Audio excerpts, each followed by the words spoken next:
Today I will try to give you, for my first, let's say, intervention, what is the European perspective on the Internet of Things. So, as Mary mentioned, I work for DigiConnect.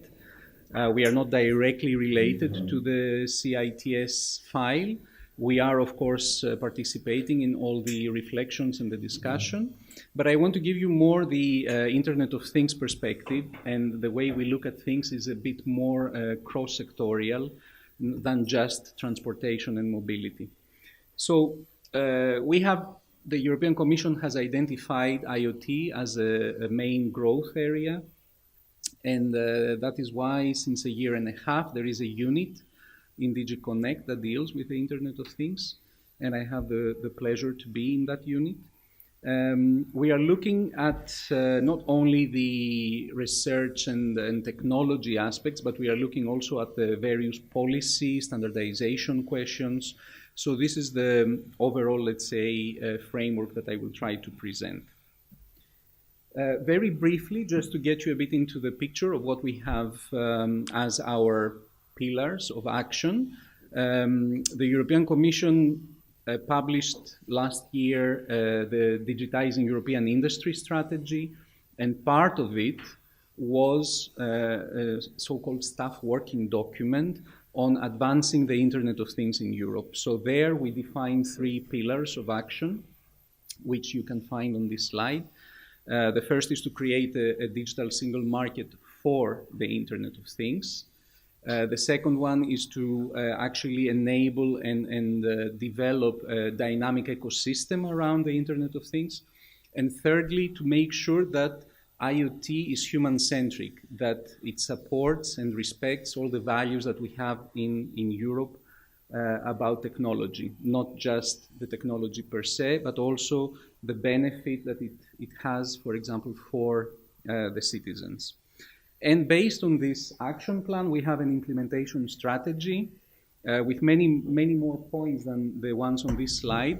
But I had to choose some to, let's say, frame a bit the discussion of today. So one thing we look at is the regulatory conditions. So obviously, we have to make sure that there is clarity in the regulatory framework, that actually the citizens, but also the industry, can actually feel comfortable and secure and trust the technologies that we develop.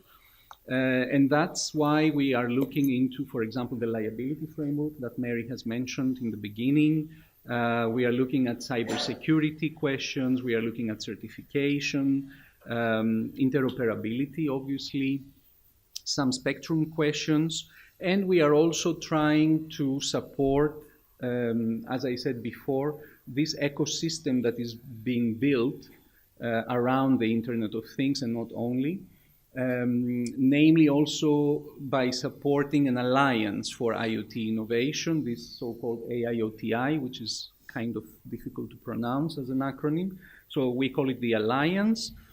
And last but not least, by funding the deployment, because as Mary mentioned, it's not just a question of doing research around the technology, developing the technology, but we have to also see ways to deploy the technology and to have both a commercial but also a citizen, let's say, benefit out of it. And one way we do that is by funding a number of large-scale pilots. So these are more innovation rather than research actions. And the main objective is to have a number of pilots deployed all over Europe, which would actually not only test the technology, but it would also test, for example, user acceptance, but even more, it would test also legal aspects and regulatory aspects. So, sorry, I'm moving too fast. So we have this program which is called IoT Large Scale Pilots Program, and in that we have selected since January this year, I think there is an automation in the... So when you prepare the automation report, make sure you take that into account. I think the slides move on their own. But you will see that there is an autopilot. This is a large-scale pilot exactly on automated driving progressed by the Internet of Things. So this is an opportunity for us to test a number of automated driving scenarios, but also to test, you see, I hope this is not the case with the remaining slides, but also certain services for automated driving. This is, of course, a European project, which means that it has many partners, and it has as well deployment, let's say, opportunities in many member states across Europe. So this is one way we look at things from the funding point of view and the deployment point of view, by funding these large-scale pilots. And this we do not only for transportation, but if you looked at the slide before it disappeared, we do that, for example, for e-health.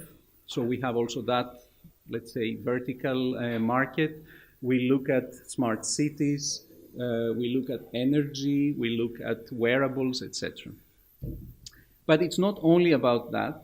So as you know, there is a number of challenges related to all these technologies, and we have witnessed lately many, especially cybersecurity incidents, which have made us question how much trust we can put in some of the technologies. And it's not only that, it's also because what we would call consumer IoT, so small devices that perhaps all of us may or may not have at our own houses or offices, can be actually used in order to create bigger problems to more critical infrastructure. So we have witnessed cases where, for example, small cameras or routers or even small connected toys have created problems with other types of infrastructures which go beyond just the consumer perspective and go into critical and industrial infrastructures. So one big challenge that we are looking at is this cybersecurity question. And perhaps you know that in September, a couple of months ago, we have published a proposal for a Cybersecurity Act. And this was a package actually of many instruments and proposals, but one thing which is of particular interest perhaps for us and for the Internet of Things for sure is a certification framework. So this is an opportunity to define a framework, who does what in that framework, in terms of certifying ICT products and services in terms of security. So, for example, in the IoT, we could say we take connected toys, and there we define a scheme with a number of requirements that a connected toy should fulfill before it enters the market so that it can be perceived as a secure connected object. This is just an example, of course. We can do that for different types of products and services and at different levels of assurance. So we can have high level of assurance or medium or low level of assurance. This is, of course, a voluntary scheme. This is a proposal that builds upon existing experience with member states. So some countries have set up mutual recognition agreements of their own standards and the standards of each other, and they have set up certification centers to do that. So it builds already on existing and successful experience, but now it takes it to a European level, a European, let's say, scope. We want it to be for the whole European Union, but it's still a voluntary proposal. So it would be a certification scheme that would not mandatorily have to apply to a certain type of products, but the schemes will be developed with the view of a voluntary certification procedure.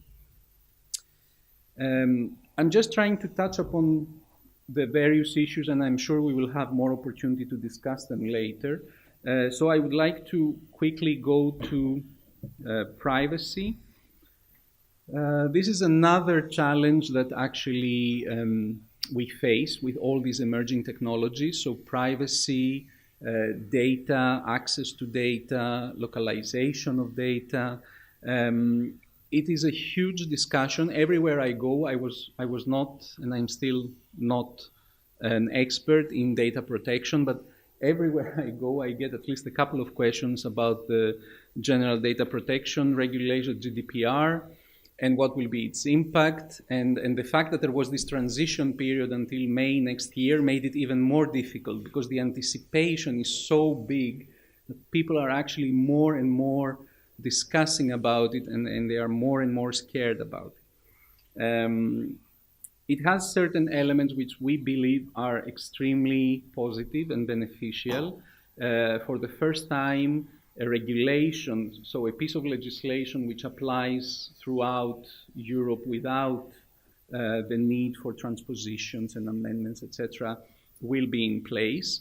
It introduces for the first time concepts which we never spoke about in the past. For example, encryption is mentioned in the GDPR a few times, I don't know how many times, but also new concepts like pseudonymization of data, which is extremely important for certain types of applications, and also questions of giving explicit consent when using electronic services and using IoT devices, etc. So GDPR is a very important piece of legislation.